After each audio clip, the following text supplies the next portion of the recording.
The argument was louder than any explosion ever could be, until the room suddenly went dead silent. A single accidental motion changed the temperature of the room, and the look in Kirishima's face when he walked in told you everything. Things would never be the same again, even if you wish for it to be. The apartment door slammed behind you hard enough to rattle the pictures on the wall.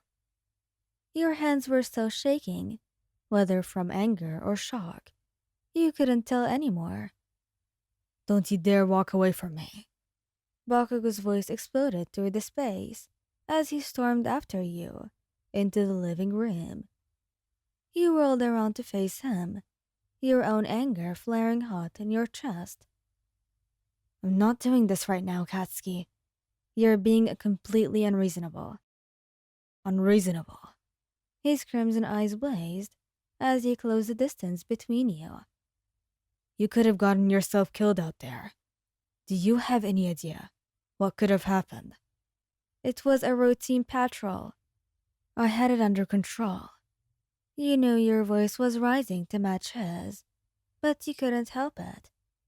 This argument had been building in all day, ever since he'd returned from that villain encounter with nothing more than a few bruises. "Under control? You call getting cornered by 3 villains under control?" Small pops crackled from his palms, a telltale sign that he's getting annoyed. "If Deku hadn't showed up, I would have been fine," he practically screamed it, your frustration reaching its peak. "I'm not some fragile thing that needs constant protecting, Bakugo. I'm a pro here just as you."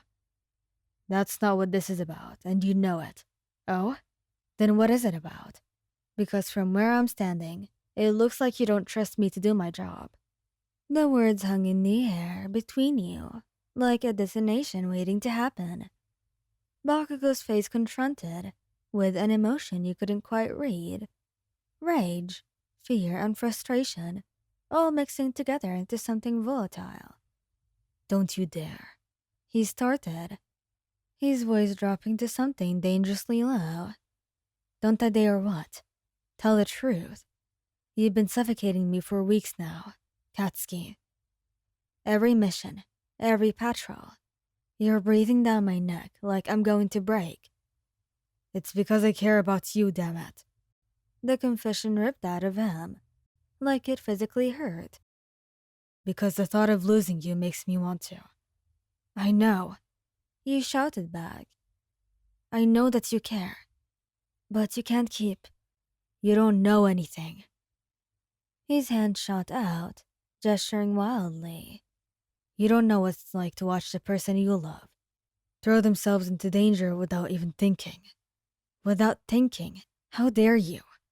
His hand came too fast. You registered the motion, the arc of his arm, as he gestured in furious emphasis. But there wasn't time to move. The slap wasn't hard, barely more of a graze than anything really. But the sound of it cracked through the apartment like a gunshot. Everything stopped. Bakugo's hand was still raised, frozen in the air.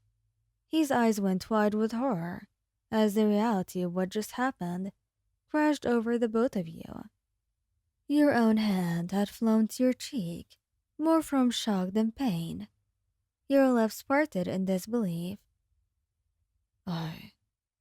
Bakugo's voice came out strangled. His face had gone pale beneath his usual tan. "I didn't mean..." The apartment door burst open.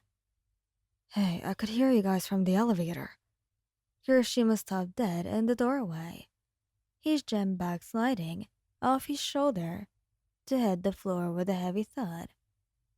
His red eyes darted between you, hand still pressed to your cheek, and Bakugo, who looked like he'd been struck by lightning. The silence stretches for an eternal second. "What happened?" Kirishima's voice had gone flat in a way that eerily hurt from him. His gaze locked onto Bakugo. What did you do? Ichiro, you started, but your voice came out too thin. Bakugo looked absolutely destroyed. I didn't. It was an accident. I was just. His hands were shaking now, too. I would never do that.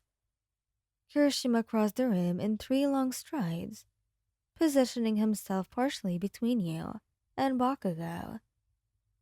Hey, are you hurt? He addressed you gently, his hand coming up to carefully pull yours away from your face so that he could see. You shook your head, finding your voice. No, I'm okay. It wasn't. He didn't mean to. We were arguing and he was just gesturing, and then I messed up. Bakugo's voice was hollow. He was staring at his own hand, like it belongs to someone else. I messed up. I wasn't thinking. We were yelling and His breath was coming shorter now, that familiar edge of panic creeping in. Kirishima's expression softened slightly. He looked between the both of you, clearly trying to piece together what happened. Okay, everyone needs to take a breath. Katsuki, sit down before you pass out. Bakugo didn't move. Somehow, you all ended up on the couch. You in the middle, Kirishima on one side with his arm around your shoulders, and Bakugo on the other, maintaining a careful distance. I'm sorry, Bakugo says, quieter this time. For everything. For not trusting you and for being overbearing. For not controlling myself. You reach over slowly, giving him time to pull away if he wanted. When he didn't, he took his hand. We all need to work on some things. You need to trust me more. And I need to communicate better. And we all need to remember that yelling doesn't solve anything. Kirishima squeezed your shoulder gently.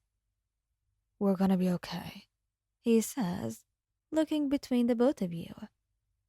But we need to promise, all of us, that we'll do better. No more letting arguments escalate like this. Bakugo's hand tightened around yours, and when you looked at him, his eyes were bright with unshed tears. I love you, he said hoarsely. I swear, Wyon, I'll do so much better. We all will. You promised, leaning into Kirishima's warmth while holding tight to Bakugo's hand. And I love you both as well. Don't worry. We'll do better. Together. And this time, maybe, looking at Bakugo's eyes weren't so scary anymore. Thank you guys for listening. I hope you liked this video. Please don't forget to subscribe, like, and share. And goodbye.